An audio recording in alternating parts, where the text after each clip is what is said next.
I'm going to give a prediction for every AFL club that will happen in 2025. We'll start with the Adelaide Crows, and my prediction for them is Riley Philthorpe will have a breakout year in 2025. He's been in the system for a little while now, and I believe he is the man that can replace Taylor Walker as their focal point up forward. He was injured for most of the 2024 season due to a knee injury that he sustained during the pre-season, but when he did come back, he played 7 games and kicked 15 goals, so that's just over 2 goals a game, which is actually quite a good effort for coming back from an injury. Looked like he spent a lot of time in the gym during his rehabilitation for his knee, because when he came back, he just looked so much bigger and looks a lot stronger than what he was when he got drafted. And if you go by the 15 goals in 7 games, so that's 2 a game, and if you do that, times that by 23, that's about 46 goals. So my prediction is that he will have a breakout year and he'll kick 40 plus goals, which I think is most certainly doable for someone like Philthorpe who has all the talent. He was a pick 2, remember, and he is a key forward, which they normally take a little bit of time, but I believe 2025 is going to be his year and he will kick 40 plus goals for the Crows. For the Brisbane Lions,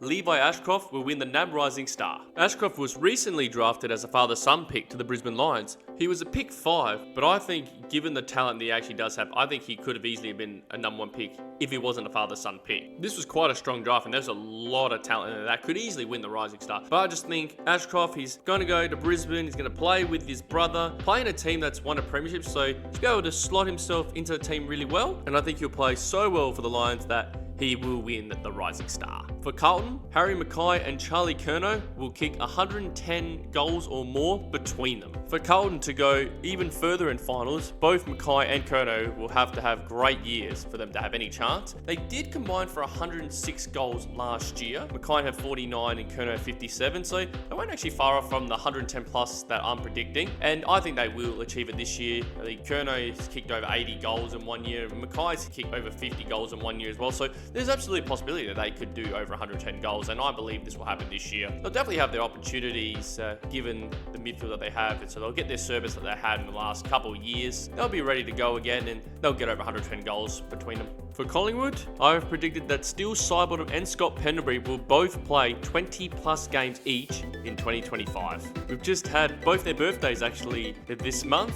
Steele Sidebottom turning 34 and Scott Pendlebury turning 37. But despite their ages, I think Collingwood will be relying on both these players to play a majority of the games for 2025, as they'll be looking to bounce back from their premiership hangover of not making finals last year to now in 2025 pushing for finals and pushing for furthermore, given that they have got Dan Houston and did give a little bit to get him to the club. I just think they rely on both of them still, given their ages. They're still actually very good players actually at their ages too, so I think they will play 20 plus games each and will help Collingwood get to finals. For Essendon, I've said that Sam Draper will have a great 2025 season. He did play 16 games last year, but he had a lot of lingering groin injuries, I believe, and I think that hindered his 2024 season. Wasn't at his best after his breakout 2022 season. I think with the pre-season under his belt for this one, I think if he stays injury-free, he'll have a great 2025 season. He'll be very important for Essendon this season, as they'll be looking to jump into finals and who knows, might actually win a final.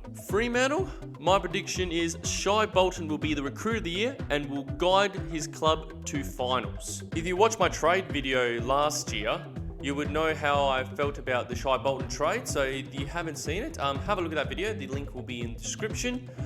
I said in that video that Shai Bolton will be a brilliant signing for Fremantle. Is the player they needed. They need that, just that X factor, something different in their forward line and their midfield. I feel like their forward line can be quite one-dimensional, and also in their midfield too. Still have that bit of X factor, add something different to it, and he will make a difference to this side where you put him. I think he'll mostly play as that forward, good small forward, go into the midfield, help out the likes of Brayshaw and Sarong and Hayden Young, and as I said, he'll be up forward with Frederick being their main small forward. So I think that just makes Fremantle so much stronger, and he will show what he did at Richmond, that kind of talent that he does have. Being at home, he will elevate that to the next level, which I think will make him the recruit of the year, possibly All-Australian as well, and will get Fremantle into finals, as they were not too far away from that in 2024. For Geelong, I see Paddy Dangerfield playing more as a forward. With the recruit of Bailey Smith just adding that more depth to the midfield and the retirement of Tom Hawkins, I think this is going to be a great time for Geelong to put Patrick Dangerfield as a forward and play mostly as a forward, maybe sometimes going into the midfield, but mainly as a forward. He'll be turning 35 in April. He would be slowing down a little bit, but if they want to prolong his career a little bit more, I think him playing as a forward is a great idea. He'll just add something different to their forward line. We're headlined by Jeremy Cameron and Tyson Stengel and Ollie Henry. He would just add something more to that forward line, make him even more dangerous. And now, as I said, with the Bailey Smith signing, he can just play that midfield role and then Dangerfield could just go part forward. They've got enough midfielders in there now, and they showed that last season making a preliminary final that they can do it without Dangerfield. So I think this is a great time to get him playing mostly as forward, which I can see happening, and he could kick quite a few goals. He could easily kick 30 plus if he was playing as a permanent forward. For Gold Coast, they will win 4 or more away games in 2025. For people that followed Gold Coast, they actually only won 2 away games last year, and it was their last 2 away games. They actually won that. It was against Essendon and Richmond. And for the record, I'm not including the Darwin games as they make that as their second home ground, so I'm not going to count that. This year, I think is going to be a little bit different. Now, Hardwick's been there for 1 year as a coach. He knows the players. He's starting to get some of the players. He's recruited a few players. I just think they've got a better team now, and they should win more than 2 away games. Like, they had a really big drought until that win against Essendon, and I can see them getting some good away wins along the way, and they will fight for finals. Whether they'll make it, you'll have to find out when I do my ladder prediction if I think they make it, but I can say that they will win at least 4 games, potentially more. The GWS prediction, they will have a better year than 2024. So do you remember last year, they made it to finals, but they lost in straight sets? I think this year they will at least win a final. I think they'll be roughly around that prelim grand final mark. I think they've just got a very talented list. They've got a good coach. I think Adam Kingsley is a good coach. I just think they're going to be around the mark once again. They would have learned from that straight sets losses. The Sydney game was a good game. It was just close for them. And then the Brisbane just coughing up a 7-goal lead and losing that. It was just very disappointing. So you'd think they would have learned from all that and they'll be ready to go again. For Hawthorn, my prediction is Will Day will be Hawthorn's best player by the end of the season. After winning the Hawks Best and Fairest Award in 2023, it looked like the sky was the limit for Will Day in 2024 until a pre-season injury that occurred that ruled him out until round 8. He was able to play 16 games until he injured his collarbone in the last round against Richmond, which ruled him out of Hawthorn's final series where they won a final. I think he's a very talented player who could play off half-back, but he's been moved into the midfield. That's where he won the best and first, and I think he will get back to his best in 2025 to overcome those injuries that he did have at the start of the season and at the end. And I think he will be their best player. I know Jai Newcomb, you could say, is their best player. He did win their BNF last season. I think he can definitely jump past Newcomb as their best player, and I think he will dominate for the Hawks